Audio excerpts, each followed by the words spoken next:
जिस तरीके से बचपन में हमें क्लास के बाहर निकाला जाता था, उसी तरीके से मेंबर ऑफ पार्लियामेंट को भी पार्लियामेंट के बाहर निकाला जा सकता है अगर आप बदमाशी करते हैं तो। जो सज्जन आप देख रहे हैं, इनको इसी तरीके से आउस्ट किया गया था। तो इसके बारे में चर्चा करेंगे आज के इस वीडियो में। Ladies and gentleman, boys and girls, मैं हूं आपका दोस्त, host, educator, mentor Sanghi sir, और आप सभी का स्वागत है रीच यूपीएससी।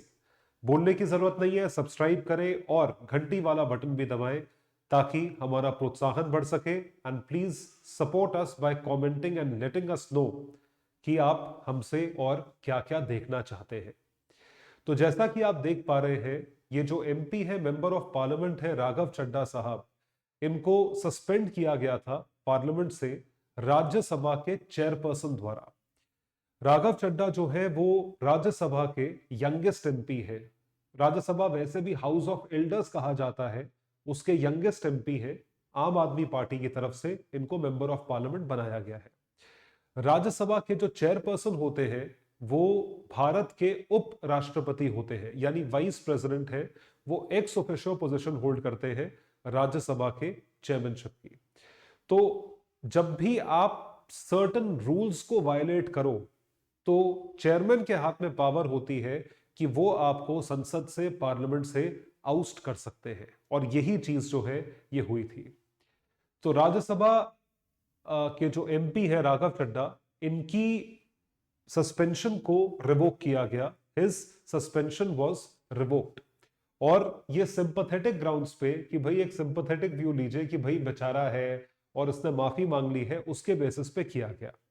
तो उसका थोड़ा सा आपको बैकग्राउंड दूंगा, उसके बाद आते हैं वायलेशन ऑफ रूल्स पे। तो 8 अगस्त 2023 को राघव चड्ढा साहब ने एक स्पेसिफिक अर्जी रखी कि हमें एक सिलेक्ट कमिटी बनानी है, या एक सिलेक्ट कमिटी जो है होनी चाहिए स्पेसिफिक बिल को स्टडी करने के लिए। उस कमिटी में 4 और एमपीज का नाम दिया गया था कि 4 एमपीज की तरफ से मिला के इस कमिटी का प्रस्ताव रखा गया है। लेकिन उन 4 एमपीज ने बैकआउट कर दिया, कहते हैं कि हमने अपना कंसेंट नहीं दिया इस चीज के लिए। So Chadha was suspended from Rajya Sabha for gross violation of rules. क्यों?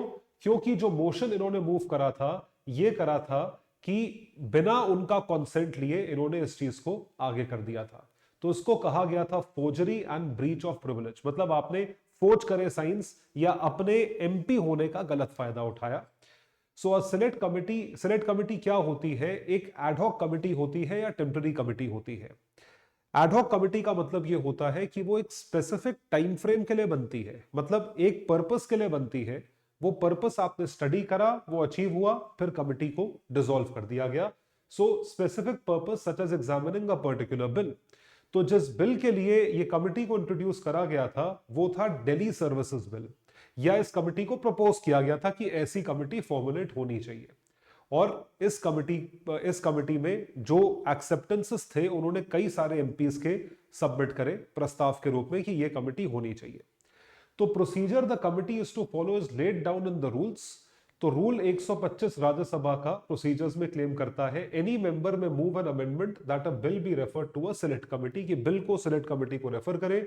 Motion to refer a bill to a select committee can either be moved by the member in charge of the bill और by any other MP. कोई भी कर सकता है, member in charge कर सकता है, एमपी कर सकता है। इस केस में राघव चड्ढा एमपी थे जिन्होंने इसमें एक मोशन मूव करा।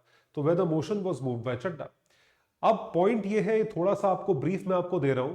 तो क्या हुआ, राज्यसभा में जो राघव चड्ढा है वो एमपी है, उन्होंने अपने प्रिविलेज का गलत फायदा उठाया, फोर्जरी करके या ब्रीच करके।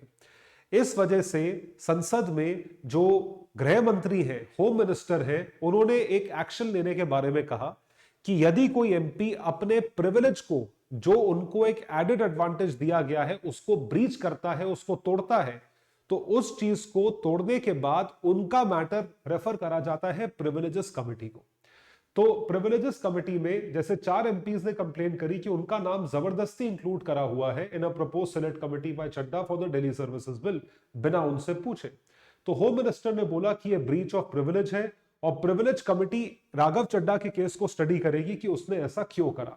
Who signed on their behalf is a subject of investigation. तो प्रिविलेजेस कमिटी ने क्या पाया कि राघव चड्ढा एट फॉल्ट थे, यानी उनकी गलती थी।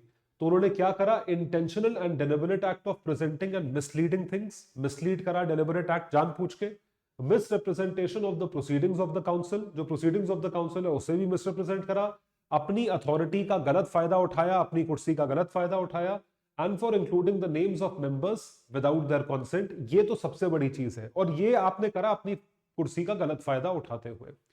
तो श्री राघव चड्डा में attend the proceedings of the house, ऐसा कहना था राज्यसभा के चेयरपर्सन का, जब तक मोशन पास ना हो जाए। So after the motion was passed, Rajya Sabha chairperson Jagdeep Dhankhar, ये सज्जन है, श्री राघव चड्डा में attend the proceedings of the house, ये अटेंड कर सकते हैं। उसके बाद हुआ ये कि उनके खिलाफ एक मोशन मूव करा गया, जिसके तहत उनको इनडेफिनेटली सस्पेंड कर दिया कि आपने अपने प्रिविलेज का गलत फायदा उठाया। Asks MP Raghav Chadha to tender unconditional apology to Rajya Sabha chairperson.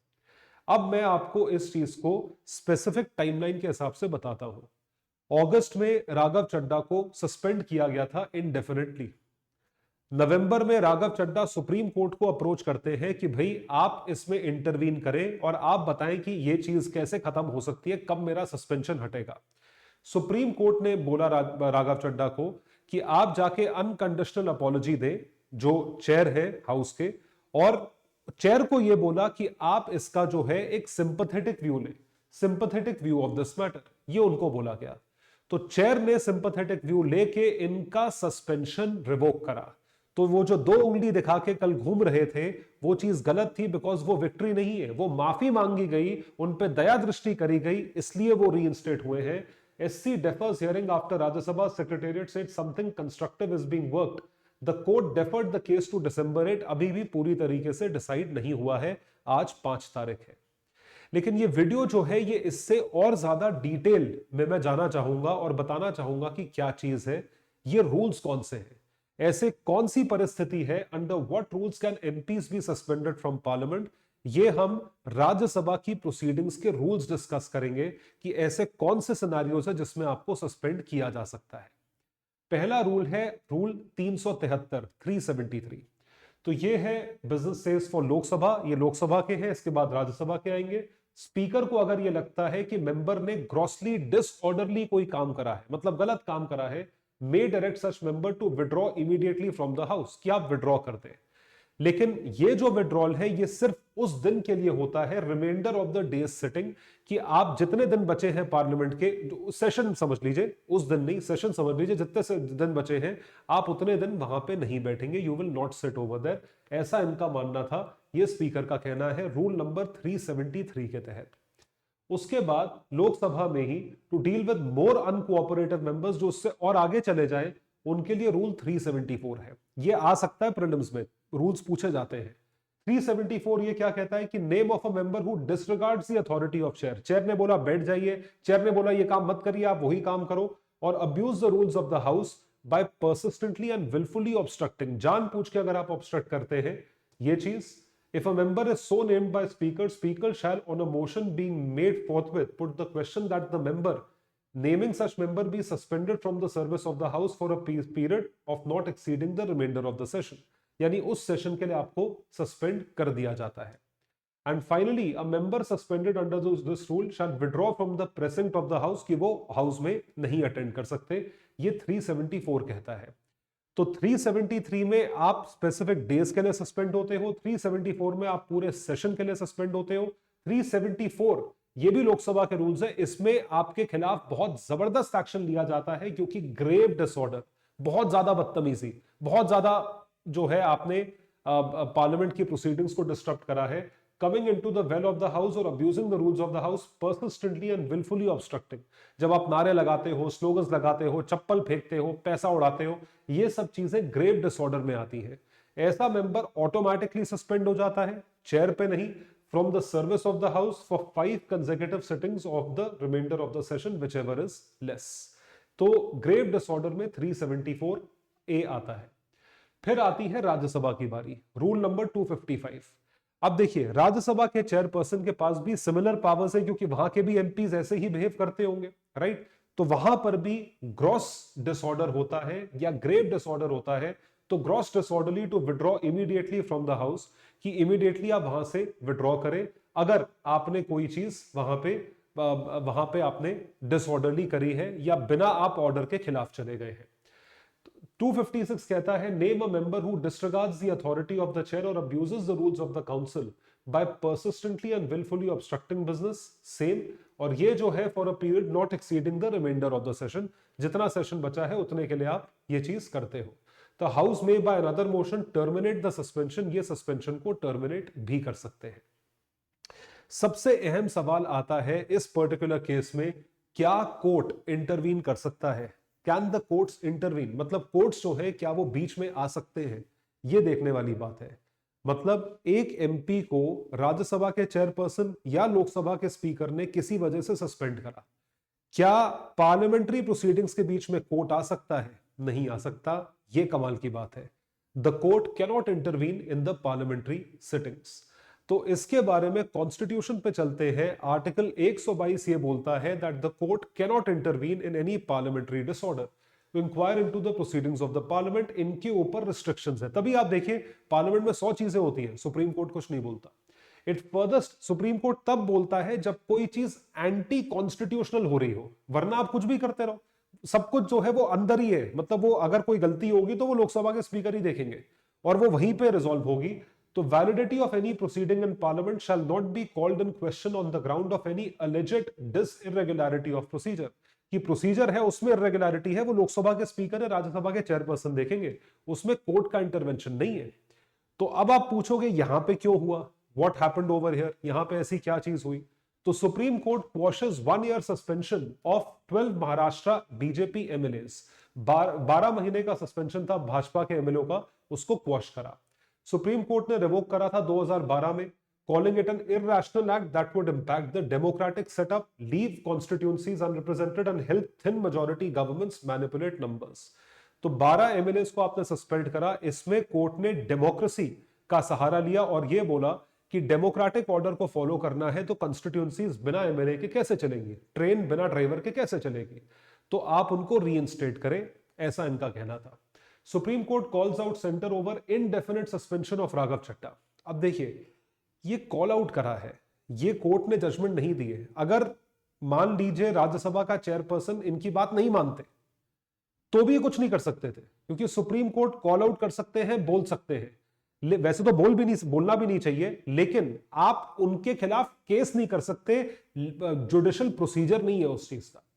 Indefinite suspension has a very serious repercussion on the right of the people to be represented by the person of their choice. He is a member of the opposition and representative of his constituency। जो बात बिल्कुल ठीक है, अगर आप democratic setup में है और आपको चुन के वहां पे रखा गया है, चाहे लोकसभा में चाहे राज्यसभा में अपॉइंट किया गया है, तो आप किसी कंस्टिट्यूंसी को रिप्रेजेंट करते हो। और अगर आपको सस्पेंड कर दिया तो आप काम कैसे करोगे? बात बिल्कुल सही है, which may not be consistent with the viewpoint of the government. शायद रूलिंग पार्टी को ना लगे, लेकिन जो एमपी है, जो कंस्टिट्यूंसी वाले हैं, उनको तो लगेगा। तो इस वजह से सुप्रीम कोर्ट में कॉल आउट करा कि आपको बहुत specifically you have to be very very careful about what you are doing with the people. Not आप ऑपोजिशन से पंगा मत लीजिए, लोगों के साथ आप क्या कर रहे हैं ये चीज देखिए। We must be very careful about not excluding those voices from the parliament जो कि डिसेंट वॉइसेस है, ऐसा कहना था सुप्रीम कोर्ट का। तो बात बिल्कुल सही है। इनका जो अब मैटर है 8 दिसंबर को सुना जाएगा और फिर देखते हैं क्या होता है। तो ये था आज का वीडियो। आई होप आपको वीडियो पसंद आया होगा। Thank you so much for watching the video. Do subscribe और कमेंट सेक्शन में लिखकर बताइए इस इशू के बारे में आप क्या सोचते हैं।